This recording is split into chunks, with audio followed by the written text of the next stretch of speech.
Welcome to the Today in History channel. In today's video we will talk about the day, February 16, 1959, Fidel Castro, leader of the Cuban Revolution. Since 1898, the relationship with the United States had marked political life in Cuba.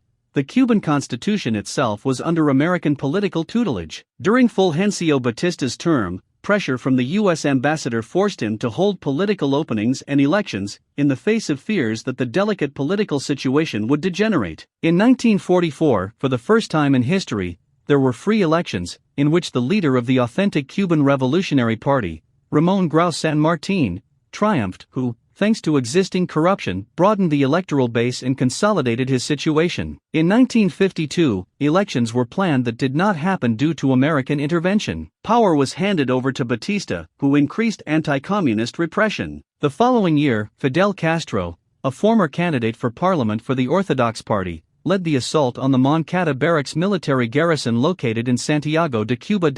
An act that would mark the beginning of a wide popular insurrection, whose main objective was the fall of the Batista dictatorship. The attempt, however, failed, which led to a decrease in the number of rebels. In 1954, Batista was appointed president in unopposed elections. Castro, who was in prison, was released and went into exile in Mexico. Batista's abandonment of populism increased unease among the population, and political unrest and repression grew. One could already speak of civil war. In his Mexican exile, Castro organized a small expedition, which entered Cuba on board the yacht Granma, in November 1956. Castro and his Movimiento 26 de Julio, M26-7, created a guerrilla focus in the Sierra Maestra, which soon became the rebel army. The M26-7 defended egalitarianism, socialization, and a manifestly anti-American nationalism. Repression against activists opposed to the dictatorship has grown, and the spiral of action repression has continued to increase. Beginning in 1957, the guerrillas left their isolation and began an offensive on the plains. The opening of two new guerrilla fronts and the coordination of military actions consolidated the revolutionary advance. The integration of communists from the Popular Socialist Party into the M26-7 allowed them to occupy key posts,